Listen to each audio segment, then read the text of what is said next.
বিশ্বকাপ ফুটবলে new York new jersey এলাকায় প্রথম ম্যাচ, স্টেডিয়াম ঘিরে সাজ রব উৎসবের আমেজে এখন রয়েছে নিউ ইয়র্ক নিউ জার্সি এলাকা।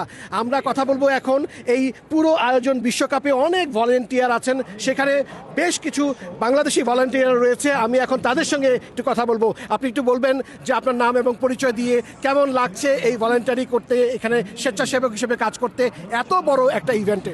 থ্যাংক ইউ সময় টিভিকে আমাদেরকে বলার সুযোগ করে দেওয়ার জন্য। আমরা খুবই আনন্দিত এখানে কাজ করতে পেরে। আমরা সবাই ভলান্টিয়ার, ফিফার সৌজন্যে আমরা কাজ করছি এখানে, আমাদের সৌজন্যে বাংলাদেশিদেরকে রিপ্রেজেন্ট করছি।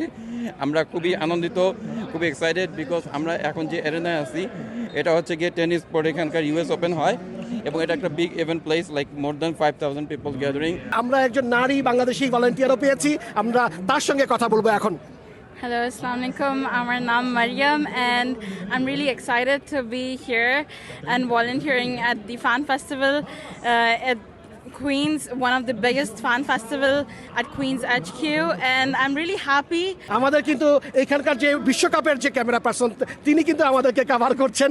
এখন আমরা একজনের সঙ্গে কথা বলবো, তিনি এই নিউ ইয়র্ক এবং নিউ জার্সি এলাকার অত্যন্ত সুপরিচিত সাংবাদিক এবং সাংস্কৃতিক ব্যক্তিত্ব, লেখক ইব্রাহিম চৌধুরী খোকন। একটু বলবেন কেমন লাগছে আপনার এই আয়োজনে? প্রায় 11 লক্ষ স্বেচ্ছাসেবী এই মহাযজ্ঞের সাথে কাজ করতেছে, তার মধ্যে থেকে মাত্র কয়েক হাজার, 65,000, এবং এই নিউ ইয়র্ক নিউ জার্সিতে মাত্র 6,500 লোক কানাডা সহ, এর মধ্যে এদের যুক্ত হওয়া এটা অনেক উল্লেখযোগ্য ঘটনা।